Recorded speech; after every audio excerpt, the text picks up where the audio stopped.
Ladies and gentlemen, my name's Paul, and in this RedGamingTech.com video, I want to discuss with you something that's been on my mind for a while now, and that is, as the next generation consoles are so close to launch, I genuinely feel that this is probably about the best time to be a PC gamer.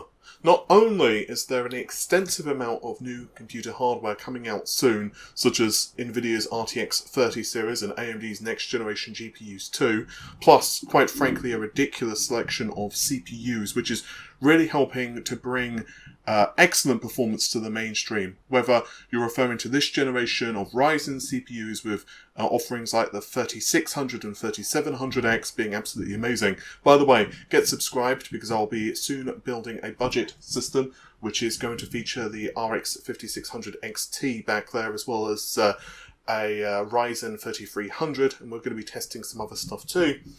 I think that plus with the release of the next generation consoles, and with the Xbox Series X in particular pushing the DirectX 12 format, and of course the normalization of SSDs, I truly believe that the next generation of PC games are going to be absolutely phenomenal. But while I've discussed previously how I feel that PC hardware is going to need to shift and change itself because of some of the fundamental specs of the next-gen consoles, such as, obviously, if you have a slow-ass mechanical drive at the moment where you're storing all your games, well, in the future this is probably just not going to be sufficient, and I suspect in a couple of years, especially for certain games like open world affairs, an NVMe drive is probably going to be the thing that you're going to need. Ideally, PCIe 3 would be kind of the bare minimum. PCIe 4 would be better because obviously you get faster read/write speeds, 3500 versus 5000 plus with obviously PCIe 4. But I think even a PCIe 3 drive with a decent amount of RAM and of course a decent graphics card is probably going to stand you in good stead, assuming you have enough system memory. But once again, I've gone over this rather extensively in a previous video. I'll try to remember to link it in the video description. But what I really want to focus here is on the game offerings, because while of course Microsoft are going to have platform exclusives for their particular console, we get to enjoy those experiences on the PC too. So for example, if it's the new Halo, well guess what? We get to enjoy Halo on the PC, and of course Gears and all of these other games, which is amazing if you are a PC gamer. But it of course also benefits you if you're a console gamer too. Meanwhile, Sony look rather happy to bring certain PlayStation experiences to the PC. I have to say, I don't think that this is going to be every single PlayStation game which comes to the PC. So, for example, I don't think we're going to get, simultaneous release of God of War 2 on the PS5 and the PC by any stretch of the imagination. But I think that Sony will bring select IPs to the PlayStation as well as the PC, and furthermore, I think some third-party exclusive games, for example, we've seen this with Death Stranding, will either get a simultaneous release on the PC or they will release later on, and of course, arguably offer better value because they've got additional content. We've seen with Death Stranding, it's got a few extra bits and bobs. Honestly, Death Stranding isn't my type of game, but hey, it's there if you want it. And I think that plus the adoptability of the PC platform is going to make things extremely interesting. And this is particularly true now given the push for the work from home environment, While I realise that not everyone has jobs where you can work from home, and even if you do have a job which you can, you don't necessarily need a high-end gaming setup, or at least a high-end processor. If you do something like, for example, computer-aided design, or even if you have a reasonably decent system at home, it's not too difficult at all to just plonk in a reasonable graphics card and convert even a mid-range PC to a decent gaming setup now. So there has actually been a couple of news articles that PC gaming has just been taking off actually just ridiculously recently, simply because of the push for work from home. People basically have the hardware, they've got the monitors, they've got a decent-ish CPU, so it doesn't take that much work to plonk in a graphics card and maybe do a few other small upgrades to have a pretty kick-ass gaming system. There are still lots of questions that we have to answer, and frankly, no one really knows what those answers are going to be over the next couple of years. I think currently, if you are pushing for higher frame rates, arguably 1440p is the sweet spot right now. Unless you've got the cash to purchase like a really high-end card.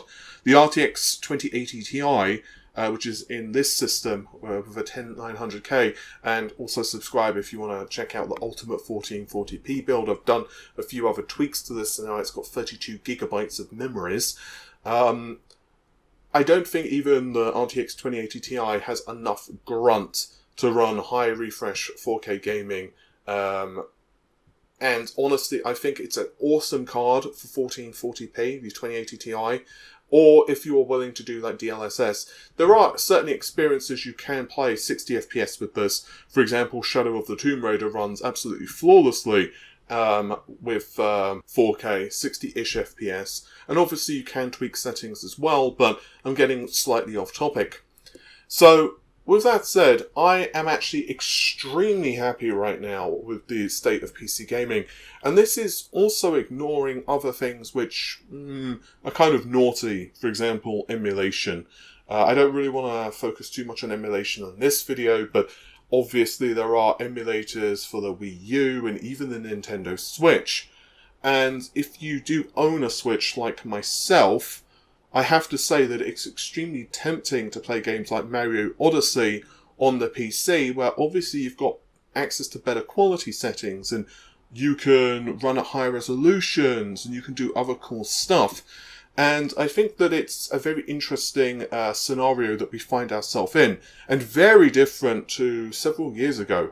I remember when the Xbox 360 and PS3 were on the horizon, the Xbox 360 in particular, Microsoft basically dropped PC gaming. They really did.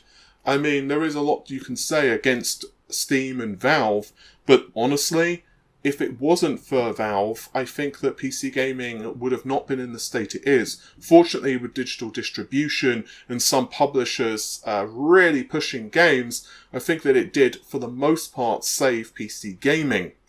So yeah, I am really happy at the moment with what we're seeing from the PC market. I definitely feel that there's a resurgence. That isn't to say that consoles are not amazing.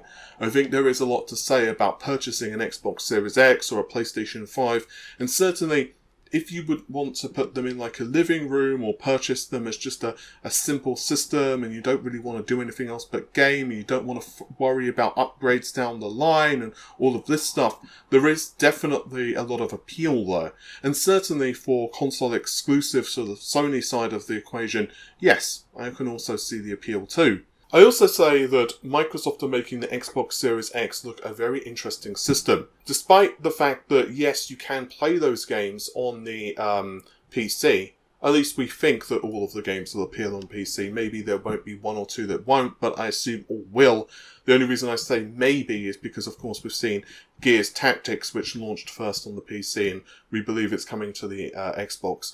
Either way, the point is, despite this, I think that Microsoft, for the price that they're going to be charging, which is, well, let's say $400 to $500, it's extremely arguable, at least in my opinion, that the value of the Xbox is really profound. And given the price difference between, let's say, purchasing an Xbox and the down payment, if you will, of getting into PC gaming, I think that PCs definitely have their place. But not everyone is willing, of course, to constantly upgrade the system. Although you can make a very good argument that if you have a CPU such as an 8700K, or you purchase the first generation of Ryzen CPU, you actually have a pretty good shot for the next couple of years, assuming you've got the right GPU. I think one good thing about the next-gen consoles, plus finally AMD offering competitiveness in the GPU arena, is that AMD will force Nvidia to bring the prices down of the next-gen cards. And from all we're hearing about both AMD and Nvidia's offering with RDNA 2 and Ampere respectively, I think that even a mid-range solution is going to be extremely competitive to a console. With that said, it's very difficult to do a like-for-like comparison with a PC and a console, because obviously a console isn't just a GPU. You've also got the operating system being a lot more refined and a lot thinner on a console. You also have a lot of hardware customization as well, and as we've discussed before, just for example, the onboard processor, which basically handles the decompression of data on the PS5 and Xbox, is a pretty big win for them, and is one of the reasons that we're going to have to see the PC hardware most likely adopt 32 gigabytes of main system memory as a standard, and also probably some other changes architecturally for GPUs. This is something I want to kind of go into further in a later date, but I believe that both the Xbox and PlayStation are going to mandate, so they're going to really push a change in how PC hardware kind of evolves in gaming. And that's fantastic for us, but it naturally means that the next couple of years in PC tech could also be a little bit choppy too. So with the purpose of this video, I'm curious if you are currently more of a PC gamer, what are your thoughts on the market? And also, what are your plans for the next couple of years with Zen 3 launching later this year? Obviously with the Ryzen 4000 series, and it's basically being kind of the last hurrah for AM4 at least, with the exception of possibly like some APUs or a few other bits and bobs. And also Intel releasing Rocket Lake, and with the next gen Nvidia and AMD GPUs and all the other stuff we discussed umpteen and one times. Are you just going to jump on that? Are you going to buy a console? Are you just going to wait? Which is honestly kind of tempting too, especially if you've got a decent CPU and GPU combo, and then figure out what's happening next year. I suspect that the AM5 platform may launch next year, but there is some ambiguity there. From some sources I'm told that it's going to be next year that AM5 launches, 2021. Others are telling me no, it's going to be 2022. And Intel seem to just be trying everything they can to get their next platform out, because obviously they know that they are behind at the moment AMD, especially in the core count arena, which is honestly a kind of question. Like, what are you buying the PC for? Is it primarily for gaming? Is it primarily for streaming? And so on and so on. So yeah, I'm just curious what your thoughts are, and if you are a console gamer too, have you already decided on if you're purchasing a system? Or are you just going to wait and see and grab one this year? I have a friend who set aside about $1,200, I think he said. And this is for a console and a TV. He may put a bit more or a bit less towards it, depending on what the price of the consoles are and what he can get from TV technology at the time. But he's fairly certain he's not going to be buying this year. And even myself, I'm kind of 50-50 on both consoles, honestly. Being more of a PC gamer means that for me, a lot of my budget and focus does go on PC, because obviously it's for the channel. But because I do run the channel, I do want to get a console. But honestly, neither system has sold it for me at the moment.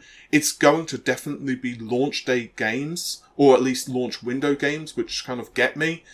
So yeah, this video, to be honest with you, is kind of all over the place. But I just wanted to get some thoughts and opinions on how you feel the state of PC gaming is at the moment, and also what your plans are with the new tech that's coming out. Obviously, there's tons of excitement of like RTX 30 right now, and I think that if you have a card such as, let's say, a 1070, which is still really popular, the jump from a 1070 to, let's say, a 3070 is going to be pretty damn monumental, especially given I think that the ray tracing performance of the next-gen Nvidia and AMD cards for that matter, but I'm more confident on Nvidia on the RT stuff, is going to be a pretty drastic uptick. But with that said, let me know your thoughts on this, and I'll see you soon. Take care of yourselves. Bye for now.